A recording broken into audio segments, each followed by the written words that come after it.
इस वीडियो को देखकर कुछ याद आ रहा है आपको? जो महिला इसमें जोश के साथ दरवाजे से एंट्री लेकर आगे बढ़ रही है, उनके ऊपर देश की सबसे पुरानी पार्टी को जिंदा करने का भार था। जी हां, ये नेता है सुप्रिया श्रीनेत।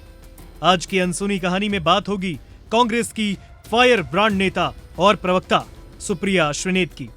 चेहरे पर मुस्कान, कॉन्फिडेंस से लबरेज और अपनी हाजिर जवाबी के लिए मशहूर सुप्रिया श्रीनेत कांग्रेस की तेज तर्रार नेता और स्पोक्स पर्सन है।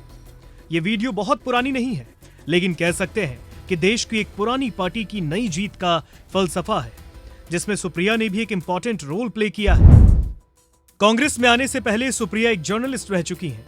सवाल को कहां कैसे दागना है और सामने वाले को चित्त कैसे करना है, सुप्रिया ने ये गुर शायद अपने पत्रकारिता जीवन से ही सीखा। जैसा कि सुप्रिया खुद कहती हैं, अगर आप में सवाल पूछने की ताकत है तो फिर आपके विरोधी तैयार हो ही जाएंगे, लेकिन उनको फेस करना जरूरी है। ये बड़ी चौंकाने वाली बात आपको लग रही होगी, एक टीवी एंकर किसी राजनीतिक दल से कैसे जुड़ गई? कनेक्शन कुछ और तो नहीं है, इसके तार कहीं इतिहास के किसी पन्ने से तो नहीं जुड़े? तो शायद आप सही सोच रहे हैं। सुप्रिया की पर्सनल लाइफ का संघर्ष बहुत अलग है। सुप्रिया श्रीनेत की पहचान कांग्रेस की प्रवक्ता, सोशल मीडिया टीम हेड और पार्टी की वर्किंग कमेटी की सदस्य के तौर पर है। वो टेलीविजन स्क्रीन से लेकर सोशल मीडिया तक पर अक्सर छाई रहती हैं। पत्रकारिता के बड़े संस्थानों में काम करने के बाद जमाया और शानदार करियर छोड़कर राजनीति में आई सुप्रिया का ताल्लुक उत्तर प्रदेश के महाराजगंज से है। उनका पैतृक आवास भी यहीं पर है और पॉलिटिकल बैकग्राउंड भी यहीं से जुड़ा है। लेकिन क्या आप जानते हैं कि कांग्रेस में सुप्रिया की एंट्री कैसे हुई और मीडिया में वो क्या काम करती थी?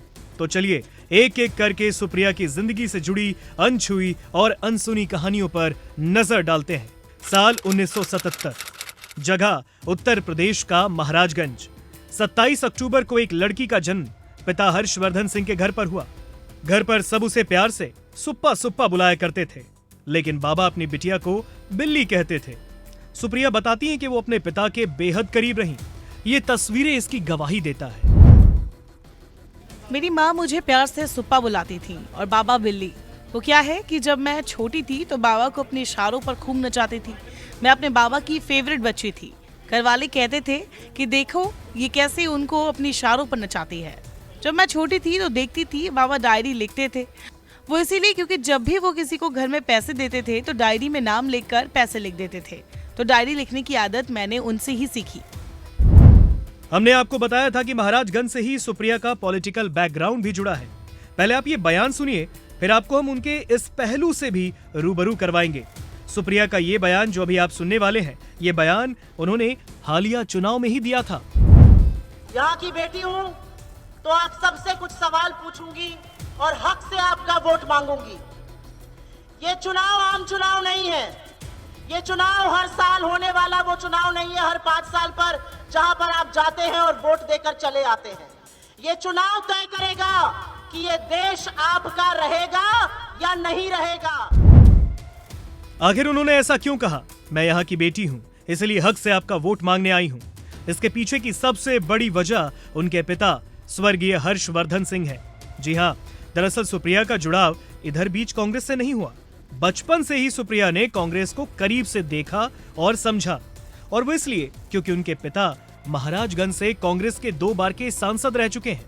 1979 के लोकसभा और फिर 2009 के लोकसभा में महाराजगंज लोकसभा से जीतकर सुप्रिया के पिता ने कांग्रेस का झंडा बुलंद किया। उस इलाके में उनका प्रभाव माना जाता है। साल 2016 में उनका देहांत हो गया। पिता के जाने से पहले सुप्रिया का साथ उनके भाई ने भी छोड़ दिया था। जी हाँ, वो साल था 2015 जब उनके भाई राज्यवर्धन सिंह इस दुनिया को हमेशा के लिए छोड़कर चले गए। भाई और पिता को खोने के बाद सुप्रिया ने बड़ी मुश्किल से खुद को संभाला।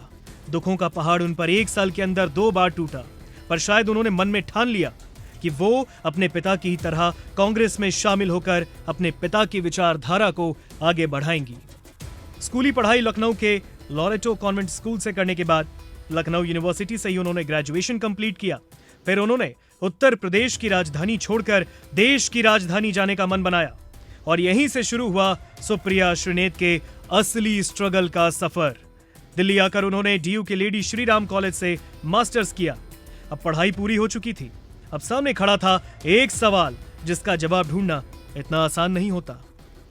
और ये सवाल है रोजगार। आखिर नौकरी कैसे मिलेगी? सुप्रिया ने भी सोचा अब क्या किया जाए, पर वो कहते हैं ना, आपको जहां पहुंचना होता है घूम फिर कर आप वहां पहुंच ही जाते हैं। नसीब कब किसे कहां ले जाए कोई नहीं जानता। वर्तमान में कांग्रेस से जुड़कर अपना योगदान देने वाली नेता कभी जर्नलिस्ट रह चुकी हैं। साल 2001, शहर दिल्ली। सुप्रिया बताती हैं उनकी इकोनॉमिक्स इतनी अच्छी थी कि उनका डायरेक्ट दाखिला इंडिया टुडे ग्रुप के बिजनेस टुडे में हो गया। पर यहाँ भी एक मजाकिया इंसिडेंट सुप्रिया के साथ हो गया। जब आपकी नौकरी लगती है तो लोगों की दिलचस्पी आपके काम से ज्यादा आपकी सैलरी जानने की होती है। सुप्रिया बताती हैं कि वो बेहद शर्मिंदा महसूस करती थी अपनी सैलरी बताने को लेकर। 2001 में मैंने बिजनेस टुडे ग्रुप को ज्वाइन किया था, लेकिन मुझसे सैलरी के बारे में मत पूछिए। मैं इसके बारे में बताने में थोड़ा संकोच करती हूँ। इतनी खराब थी मेरी सैलरी। मैं आपको एक वाकया बताती हूँ। मेरी सैलरी थी तो भाई शुरू में मेरी सैलरी आती थी। मुझे लगता है मार्च का महीना था, तो ऑफिस में सबको बोला गया कि जाओ और फॉर्म 16 ले लो। गुलशन जी थे अकाउंटेंट। वीडियोकॉन टावर में हमारा ऑफिस होता था, झंडेवाला में। मैं भी वहाँ चली गई। उन्होंने मुझसे पूछा कि क्या चाहिए।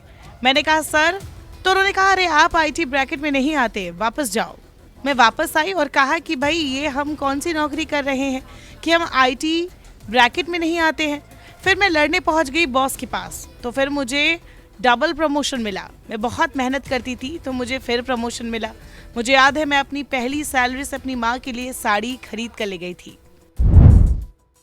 कांग्रेस की ये तेज तर्रार नेता अपने करियर में भी तेज गति से आगे बढ़ रही थी, लेकिन वो कहते हैं ना, बिना स्ट्रगल के सक्सेस का मजा नहीं है। कुछ पाने की जुनून में, कुछ नया करने की जिद में सुप्रिया ने प्रिंट से इलेक्ट्रॉनिक मीडिया में स्विच करने का सोचा। सुप्रिया बताती है जब उन्होंने जॉब छोड़ने की बात अपने ऑफिस के दोस्तों को बताई तो सबने उन्हें ऐसा ना करने की सलाह दी, लेकिन मन में कुछ कर गुजरने की ठान चुकी सुप्रिया अब सब छोड़कर सीधा वहां से निकल गईं। सुप्रिया ने बताया प्रिंट मीडिया की जॉब छोड़ने के बाद वो एक दिन NDTV के दफ्तर पहुंची, लेकिन यहां भी उनको निराशा ही हाथ लगी। मैं प्रिंट मीडिया में थी और फिर मुझे टीवी में जाने का भूत सवार था। मैं टीवी में जाना चाहती। मसला ये था कि मैं टीवी में किसी को जानती नहीं थी। अब मुझे टीवी में काम करना है, तो एक दिन मैं NDTV के ऑफिस पहुंच गई। वहाँ गार्ड ने मुझसे पूछा किससे मिलना है, तो मैंने बताया कि मैं जॉब के सिलसिले में आई हूँ।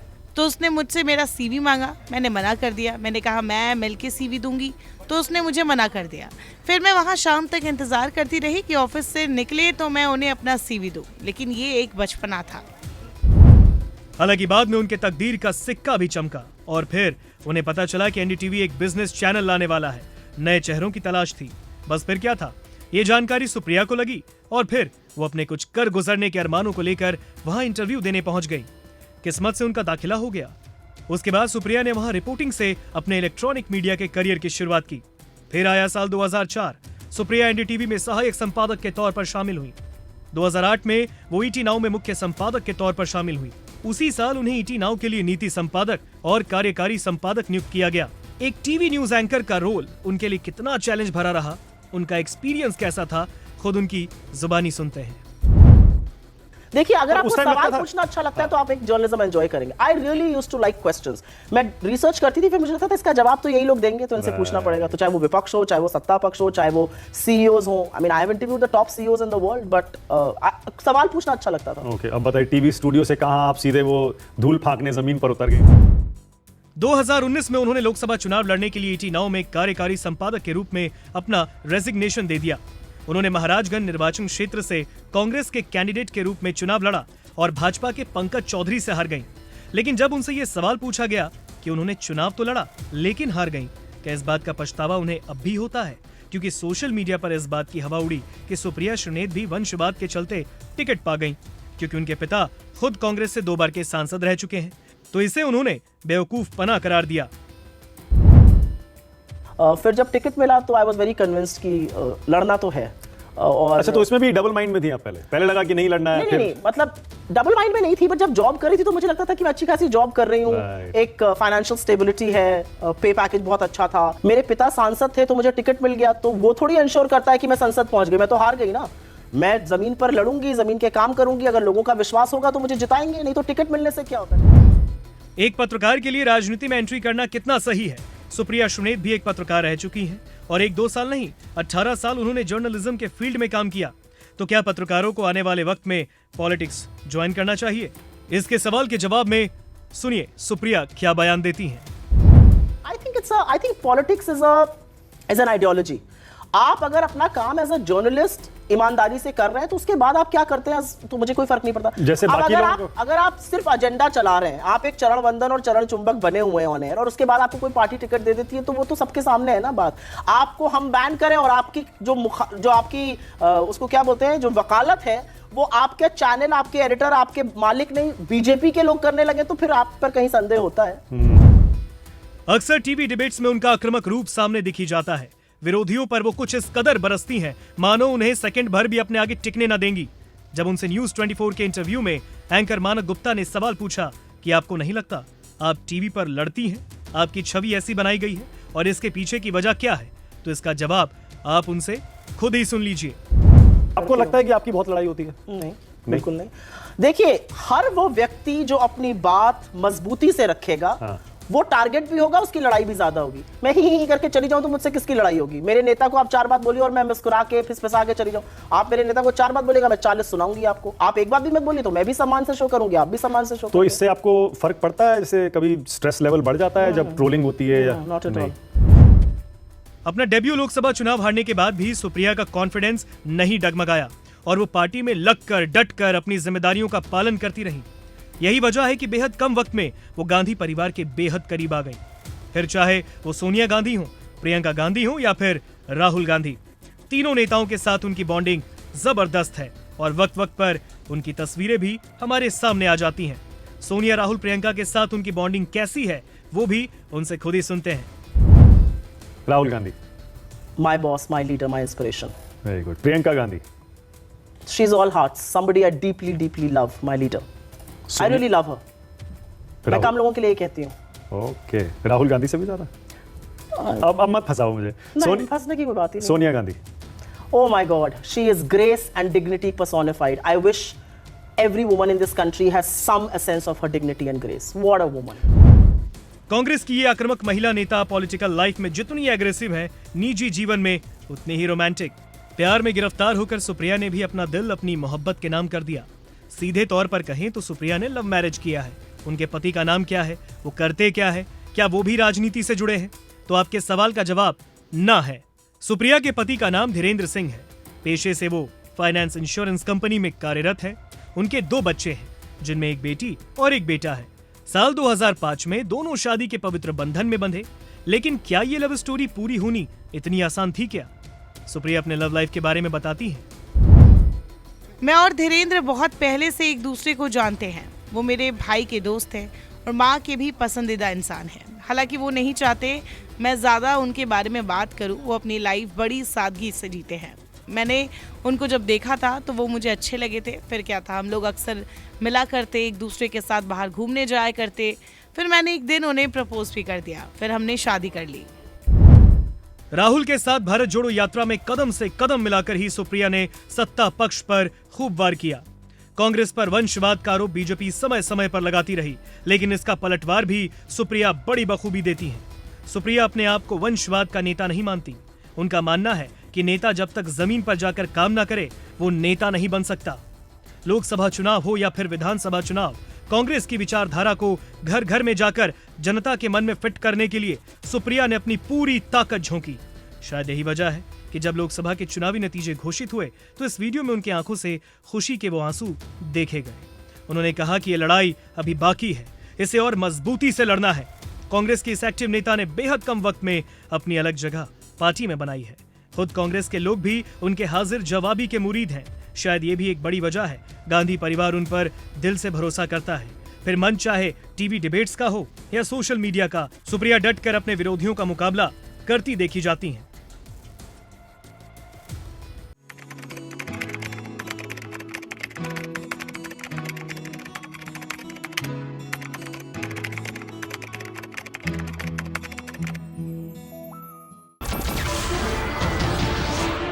नमस्कार, मैं हूं मानक गुप्ता। अगर आपको हमारा ये वीडियो पसंद आया हो तो इसे लाइक और शेयर जरूर करें और हाँ, हमें सब्सक्राइब और फॉलो करना ना भूलें। ताकि आप देश और दुनिया की कोई खबर मिस ना करें। तो जुड़े रहिए हमारे साथ और देखते रहिए News 24।